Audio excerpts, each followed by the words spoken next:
家好，我是史蒂芬妮。今天我们要一起挑战法式甜点的经典之作马卡龙，这是大家心目中的梦想甜点。如果你们跟着我一起做，可以做出媲美法国知名品牌拉居黑或 PAMA 的口感哦。并且在影片的最后，我会告诉你们一些成功的小秘诀。别忘了开启小铃铛、按赞及分享，谢谢。你们准备好了吗？我们现在开始喽。覆盆子馅料的材料有覆盆子400克、果胶30克、糖准备2份各30克。做马卡龙派皮的材料有糖霜125克、杏仁粉125克、蛋白45克。糖125克，再准备另一份蛋白45克、水33克，食用色素酌量。首先，我们先来做马卡龙的覆盆子馅料。将覆盆子打成泥，再用滤网过筛。过筛可以去掉种子后取果泥哦。如果有新鲜覆盆子，味道会更香甜。若没有，使用冷冻的也完全没有问题，只要完全解冻并沥干多余水分哦。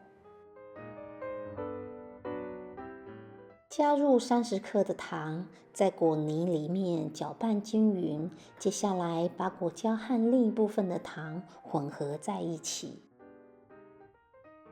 现在把果泥放进锅里，用小火加热，也慢慢加入刚才混好的果胶和糖，记得要不停搅拌，让它们均匀融合。煮的时候一定要用小火，避免高温煮沸，这样才能保留覆盆子的果香。接着继续小火加热，直到温度达到101到103度，大约需要15至20分钟。这时候你会发现果泥变得浓稠又光滑。果酱煮好后离火，用保鲜膜紧贴表面，让它冷却，这样可以防止氧化，还能避免吸收冰箱的异味。接着放进冰箱冷藏备用。等到覆盆子冷却后，再把馅料搅拌一下，装进挤花袋里，就可以准备食用啦。馅料的浓稠度很重要，不要太稀或太硬，这样挤馅的时候会更容易掌握。只要温度和浓稠度可以掌握得好，你的覆盆子馅料一定会完美成功。现在我们开始制作马卡龙的派皮，首先把杏仁粉和糖霜混合，然后过筛，这是为了确保面糊的质地细致，吃起来无颗粒。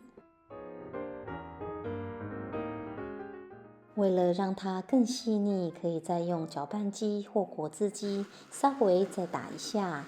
记得短时间间歇操作，每次打10秒，重复3-5次，这样可以避免因为过度摩擦产生热量，导致杏仁粉释放油脂。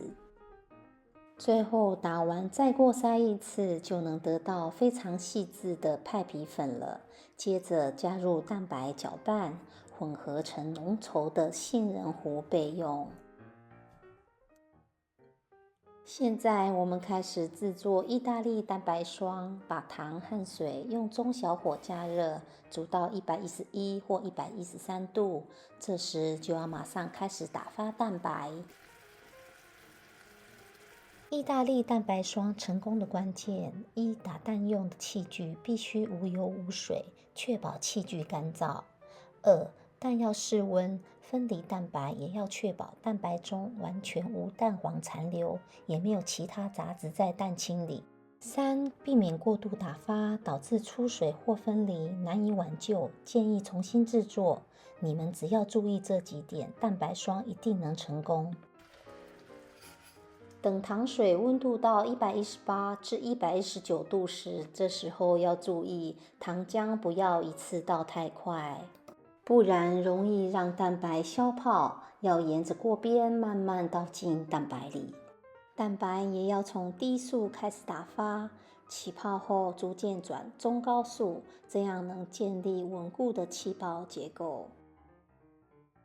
用手触摸锅边，觉得有些微的温热时，就可以慢慢加入食用色素了。接着继续打发蛋白，直到蛋白霜出现清晰的纹路，而且不会立刻消失。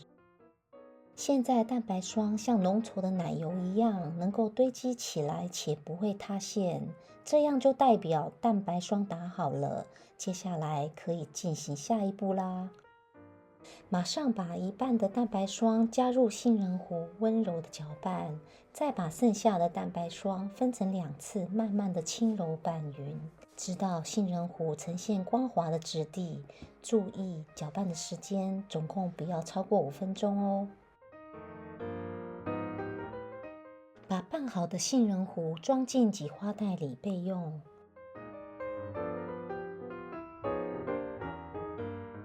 挤派皮的时候，挤成直径约3.4公分的小圆形，烤纸下面有放圆形排列的纸，可以更精准挤出想要的大小。停止挤压后，迅速提起挤花袋，避免拖出尖端。挤好后，轻轻摔打2-3次，帮助面糊表面平整，消除气泡。接着静置派皮约1小时，让表面形成一层薄膜，然后放入预热160度的烤箱烤12分钟。你们看，每一个派皮都有裙边，表示很成功。最后，我们找出一样大小的派皮，整齐排列后，在每片派皮的中心轻轻压出一个小凹槽，这样可以让馅料不容易移动或外泄哦。挤馅料时，记得要专注于馅料均匀放在外壳的中心，这样不会造成馅料四处散开。馅料也最好是室温状态，这样才能保持它的浓稠度，挤出的时候也会比较顺畅，掌控得更好。挤完馅料后，把另一片派皮轻轻按压，内馅装好后，建议放在冰箱1个晚上，隔天再吃，这样马卡龙会从一开始的偏脆变得更柔韧，整体的口感也会大大的提升哦。马卡龙做好之后，就能马上招待朋友一起享用。如果还有剩下的，就冷冻保存，又可以随时享受美味。